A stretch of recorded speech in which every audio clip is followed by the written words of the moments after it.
हीअ आकाशवाणी आहे। हाणे हिन अॻनाणीअ खां देश विदेश जूं ख़बरूं ॿुधंदा। सभ खां पहिरीं हिन वक़्त जूं अहम सुर्खियूं। भारतीय झंडे वारे तिजारती ॿेड़े खे ॻाढ़े समुंड में यमन जे साहिली किनारे ते निशानो बणायो वियो आहे। 13 भारतीयुनि खे ॿेड़े मां बासलामत बचायो वियो।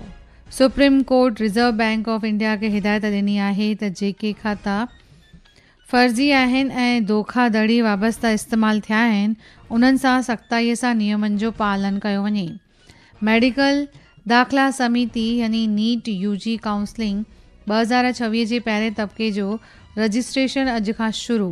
अॼु खां 12 अगस्त ताईं प्रक्रिया जारी रहंदी। आबहवा विभाग अॼु आसाम मेघालय में तमामु तेज़ मींहुं वसल लाइ रेड अलर्ट जारी कया आहिनि। बैडमिंटन में पीवी सिंधु 9 पायदान ते। हाणे ख़बरूं तफ़सील सां।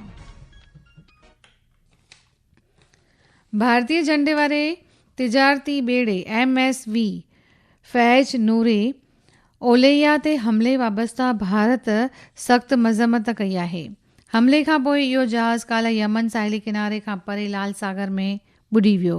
परॾेही महकमे चयो आहे त सभिनी 13 भारतीय नागरिकनि खे बचायो वियो आहे। महकमे चयो त रियाद में भारतीय सिफ़ारती खाने तरफ़ां हालतुनि ते करड़ी नज़र रखी पई वञे।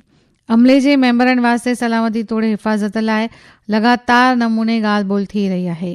महकमे यमन जे अमलदारनि जे सहयोग लाइ शुक्राना मञिया आहिनि। ही अहवाल सऊदी अरब से तेल लेकर आ रहा था। पत्तन पोत परिवहन और जलमार्ग मंत्री सर्बानंद सोनोवाल ने बताया, यमन के जल क्षेत्र के पास मिसाइल हमले के बाद पोत लाल सागर में डूब गया। श्री सोनोवाल ने कहा कि भारत इस अकारण हमले की कड़ी निंदा करता है और हमारे लोगों की सुरक्षा देश की सर्वोच्च प्राथमिकता है। विदेश मंत्रालय ने कहा कि क्षेत्र में वाणिज्यिक जहाजों पर हमले की लगातार घटनाएं चिंताजनक है। क्षेत्र में वाणिज्यिक जहाजों को निशाना बनाया जाना बंद होना चाहिए और क्षेत्र के अंतर्राष्ट्रीय जलमार्गों के माध्यम से निर्बाध नौवहन और व्यापार शीघ्र बहाल किया जाना चाहिए। मंत्रालय ने बताया कि रियाद में भारतीय दूतावास स्थिति पर बारीकी से नजर रख रहा है। सुप्रीम कोर्ट भारतीय रिज़र्व बैंक खे हिदायत कई आहे त हू फर्जी खातनि ऐं धोखाधड़ीअ में इस्तेमालु थींदड़ बैंक खातनि साइबर गफ़ले सां ॻंढियल बैंक खातनि बाबति मामलनि खे मुंहुं ॾियण वास्ते हिकु मयारी ऑपरेटिंग यानी कार्यवाही वारो प्रोसीजर SOP तयारु करे ऐं उनखे जारी करे। अदालत रियासतुनि मरकज़ी ज़ेर इंतिज़ाम इलाइक़नि कानून लागू कंदड़ इदारनि बैंकुनि खे पिणु हिदायतूं जारी कयूं आहिनि त जीअं शिकायतुनि जो नबेरो आणींदड़ निज़ाम खे मज़बूत बणायो वञे। धोखाधड़ी ज़रिए फुरलुट करे हासिलु कयल रक़म जी वापसीअ जे अमल खे तेज़ कयो वञे। भारतीय रिज़र्व बैंक अॼु पंहिंजे ॿिमाही माली नीतिअ जी पधिराई कंदे RBI गवर्नर संजय मल्होत्रा खे अॼु सुबुह 10 लॻे ताईं रेपो रेट जी पधिराई करण लाइ चयो। भांइजे पियो त मरकज़ी बैंक अहम रेपो रेट में को बि बदिलाव न कंदी ऐं इन खे 5.25% ते क़ाइमु रखंदी। मेडिकल में दाख़िला लाइ ठहियल समिति नीट यूजी काउंसलिंग 2026 जो रजिस्ट्रेशन अॼु खां शुरू थींदो। बाइख्तियारी प्रोग्राम मुताबिक़ पहिरें तबके जो रजिस्ट्रेशन ऐं फ़ी अदायगी अॼु खां 12 अगस्त मंझंदि 3 बजे ताईं थींदो। बहरहाल फ़ी अदायगी 12 अगस्त शाम 6 बजे ताईं जारी रहंदी। रजिस्ट्रेशन शुरू थियण खां पहिरीं संस्थाऊं काल्ह मुमकिन सेशन जे मैट्रिक्स जी जाइज़गीअ खे जाचियो। उमेदवार सुभाणे खां 13 अगस्त ताईं पंहिंजी पसंदगी ॿुधाए सघनि था। अचो त ॿुधो ही अहवाल।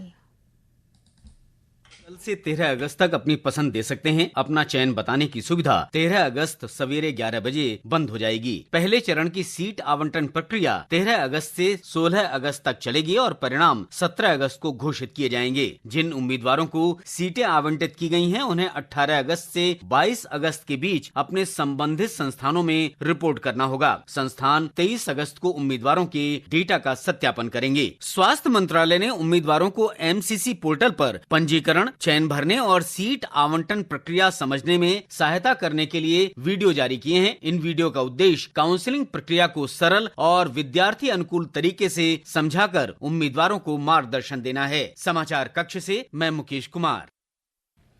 ब्रिक्स मुल्कनि लाइ तइलीमी मंत्रियुनि जी 13हीं बैठक अॼु खां 17 ऑगस्ट ताईं ओडिशा जे भुवनेश्वर में थींदी। इन दौरे दौरान संगठन जे आला अहलकारनि जी 3 कचहरी पिणु हलंदी। मुख्य नमूने शुरूआती बाल अवस्था में मुकमल सारा संभाल ऐं तइलीमी हुनरी विकास, सहयोग वधाइण, खोजना, नवनि वीचारनि ऐं स्टार्टअप खे ओज ॾियण जे गौर तलब कयो वेंदो। देशों की बड़ी सांस्कृतिक बैठक शुरू हो रही है। भारत की ब्रिक्स अध्यक्षता के तहत ये आयोजन 8 अगस्त तक चलेगा।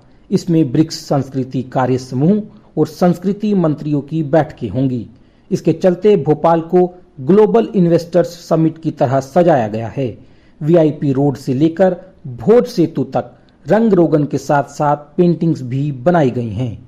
इस आयोजन से सांस्कृतिक संवाद बढ़ेगा और सदस्य देशों के बीच सहयोग मजबूत होगा। पहले 2 दिन अधिकारी स्तर पर चर्चा होगी, जबकि आखिरी 2 दिन मंत्री स्तर पर घोषणा पत्र को अंतिम रूप दिया जाएगा। भारत ने इस बैठक में 2 अहम प्रस्ताव रखे हैं। पहला, कलाकारों और सांस्कृतिक धरोहर की जानकारी के लिए साझा डिजिटल प्लेटफॉर्म बनाना और दूसरा, यूनेस्को में सदस्य देशों के साथ मिलकर साझा नामांकन भेजने की पहल करना। रविंद्र भवन में विभिन्न देशों के सांस्कृतिक दल प्रस्तुतियां देंगे, जिन्हें देखने के लिए आम लोग भी आ सकते हैं। ये बैठक वधीक ख़बरुनि जी तफ़सील लाइ तव्हां असांजी वेबसाइट newsonair.gov.in ऐं YouTube channel air news Gujarati ते वञी तफ़सीलूं हासिल करे सघो था। भारत ऐं पाकिस्तान कब्ज़े वारे जम्मू कश्मीर में मुबैना तौर मकानी चूंडुनि खे मुकमल नमूने पाखंड करे कोठियो आहे। परडेही महकमे जे नुमाइंदे रणधीर जायसवाल नई दिल्लीअ जे अख़बार नवीसनि खे ॿुधायो त उतां जी हक़ीक़त इहा आहे त उते वॾे पैमाने ते मुज़ाहिरा थी रहिया आहिनि ऐं पाकिस्तानी फ़ौजुनि द्वारा तशदुद फैलायो पियो वञे। हुन चयो त हिन साल जून महीने खां तशदुद जारी आहिनि। हुन चयो त जून महीने खां 90 नागरिकनि जी हयाती वई आहे। पाकिस्तान अवामी तहरीक जो जवाबु तशदुद ऐं गोलियुनि सां ॾिनो आहे ऐं पाखंड वारे बनावटी चूंड प्रक्रिया खे पीछो छॾाइण ज़रूरी आहे। उत्तर प्रदेश सरकार राज्य आमदरफ़त निगम जी बसुनि में 60 सालनि ऐं उनखां वाधू उमिरि जी औरतुनि खे मुफ़्त में यात्रा करण जी सहूलियत ॾिनी आहे। इन लाइ बजट में मुकमल तौर सां बंदोबस्त कयो वियो आहे। केरल में अॼु पिणु तेज़ बरसाति जारी रहंदी। हालांकि काल्ह जी भेट में अॼु बरसाति जो ज़ोर घटि रहंदो।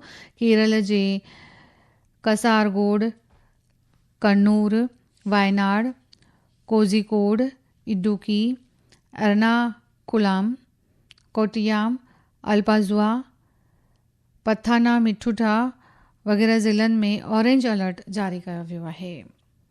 आबहवा विभाग अॼु असम, मेघालय में सख़्तु तेज़ मींहुं वस लाइ रेड अलर्ट जारी कया आहिनि। अरुणाचल प्रदेश, बिहार, कोंकण, गोवा, मध्य महाराष्ट्र, ओडिशा, उप हिमालयी, ओलह बंगाल, सिक्किम, उत्तर प्रदेश ऐं उत्तराखंड जे कुझु हिस्सनि में मींहुं वस जो अनुमान आहे। ही अहवाल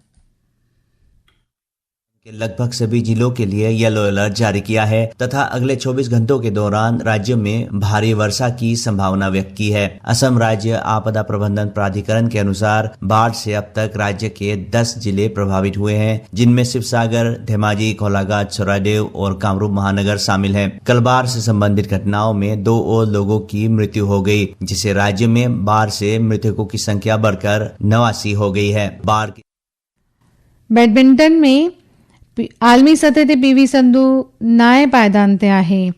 हीअ चटाभेटी 17 खां 23 तारीख़ दरमियान नई दिल्लीअ में मुंतज़म थींदी। आख़िर में ख़ासि ख़बरूं हिकु दफ़ो वरी। भारतीय झंडे वारे तिजारती ॿेड़नि खे ॻाढ़े समुंड में यमन जे साहिली किनारे ते निशानो बणायो वियो आहे। 13 भारतीयुनि खे ॿेड़े मां बासलामत बचायो वियो। Supreme court reserve bank of India खे हिदायत ॾिनी आहे त जेके खाता जालसाज़ी ऐं फर्जी तौर इस्तेमालु थिया आहिनि उन्हनि सां सख़्ताईअ सां नियमनि जो पालन कयो वञे। मेडिकल दाख़िला समिति UG नीट काउंसलिंग 2026 जी पहिरें तबके जो रजिस्ट्रेशन अॼु खां शुरू। आबहवा विभाग अॼु असम ऐं मेघालय में तेज़ मींहुं वस थियण जा रेड अलर्ट जारी कया ऐं बैडमिंटन में आलमी सतह ते PV सिंधु नाए पायदान ते। ख़बरुनि जो सिलसिलो पूरो थियो। इजाज़त ॾींदा।